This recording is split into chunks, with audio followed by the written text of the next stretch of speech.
It all ended at this Manistee County gas station where Eric Knysz was shot and his wife was arrested. But tonight we're piecing together what happened in the moments before and after Trooper Butterfield was gunned down on a rural road miles away.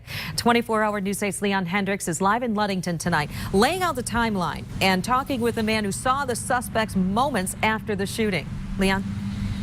That's right. He has a lot to say. We'll get to him in just a moment. We want to tell you why we're here at the Mason County Courthouse. That's because this is the next step in the process for these suspects. They will be brought here to face those charges, though the prosecutor still working to decide what those charges will be. Still waiting for some official reports from the police.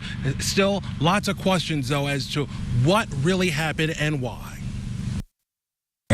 For this man, it was a bizarre turn of events, from selling his car to ending up as part of a state police trooper's murder investigation.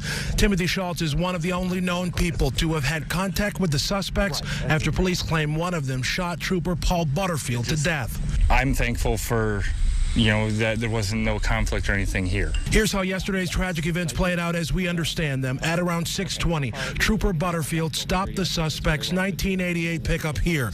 It's not clear why, but ultimately police say someone in that truck shot and fatally wounded the trooper.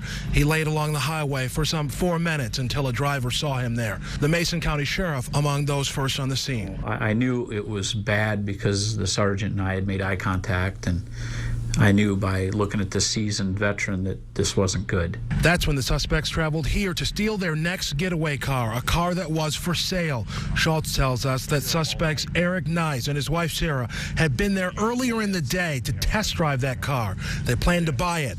When they showed up the second time after the shooting, Schultz says they asked to look at the car again. Still nothing out of sorts. He seemed all right. He didn't seem like he wasn't in a panic. Then he says they unexpectedly drove off. Schultz says he thought it was weird but did not find it suspicious. Now he's thankful he didn't confront the pair. He later called police after learning that the trooper was shot, putting authorities hot on the trail of their suspects, finally arresting them here at a gas station miles away and in another county. Suspect Eric Knysz was shot in the process. A few hours later, Trooper Butterfield was declared dead, and now it's the process of grieving and healing. Flowers placed on the trooper's cars at the Hart Post where Butterfield worked out of.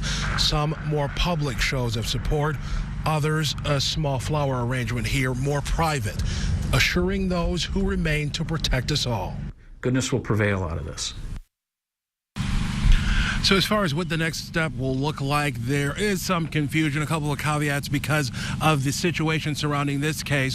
One, the suspect, the male suspect, we know that he is still in the hospital, so not sure if he'll be able to actually make a court appearance here, though we have heard of arraignments actually happening at the hospital bed. The other, the investigation is still being compiled. The prosecutor's got to look through a lot of paperwork before deciding what charges he'll officially file.